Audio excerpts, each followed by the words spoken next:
Crohn's disease എന്താണ് Crohn's disease? ഒരു diarrhoea ഉള്ള രോഗമാണ്. പ്രത്യേകിച്ചും നമ്മുടെ ഗ്യാസ്ട്രോ ഇൻറ്റസ്റ്റൈനൽ സിസ്റ്റം, അന്നനാളം, വാ മുതൽ അതായത് വൻകുടലിൻ്റെ അഗ്രഭാഗം ഏനസ് വരെയും ഇൻഫെക്ഷൻ അല്ലെങ്കിൽ ഇൻഫ്ലമേഷൻ വന്നിട്ട് കൂടെ മോശം പോകുന്ന ഒരവസ്ഥ. ഇവിടെ പലപ്പോഴും നമ്മൾ ക്രോൺസ് ഡിസീസ് എന്നാണ് അതിന് പറയുന്നത്. അതായത് ബ്ലീഡിങ് ഉണ്ടാകുന്നു, കൂടെ മോശം പോകേണ്ടി വരുന്നു, ഇൻഎഫക്റ്റ് അലർജിങ്, ഒരു അൺസാറ്റിസ്ഫൈഡ് ഫീലിംഗ് ഉണ്ടാകുന്നു, വേദന ഉണ്ടാകുന്നു, മോഷനിൽ ബ്ലഡ് കാണുന്നു, വെയിറ്റ് ലോസ് ഇതുകൊണ്ടുണ്ടാകുന്നു. അപ്പോൾ ഈ രീതിയിൽ ഉള്ള സിംറ്റംസാണ് ക്രോൺസ് ഡിസീസ് കാണിക്കുന്നത്.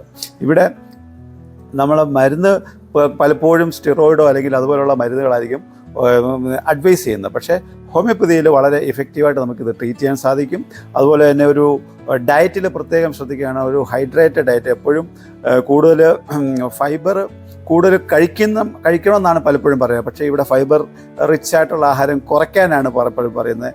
ഫാറ്റ് ഫ്രീ ഡയറ്റാണ് പറയുന്നത്. പ്രോസസ്ഡ് ഫുഡ്, പ്രത്യേകിച്ച് ടീൻ ഫുഡ് ഒഴിവാക്കാൻ വേണ്ടിയാണ് നമ്മൾ അഡ്വൈസ് ചെയ്യുന്നത്. അപ്പോൾ ഇത്രയും ഡയറ്റ് ശ്രദ്ധിച്ചുകൊണ്ട് ഹോമിയോപ്പതി മെഡിസിൻ റെഗുലറായിട്ട് കഴിക്കുന്നുണ്ടെങ്കിൽ ക്രോൺസ് ഡിസീസ് നമുക്ക് പൂർണ്ണമായിട്ട് ഒഴിവാക്കിയെടുക്കാൻ പറ്റും.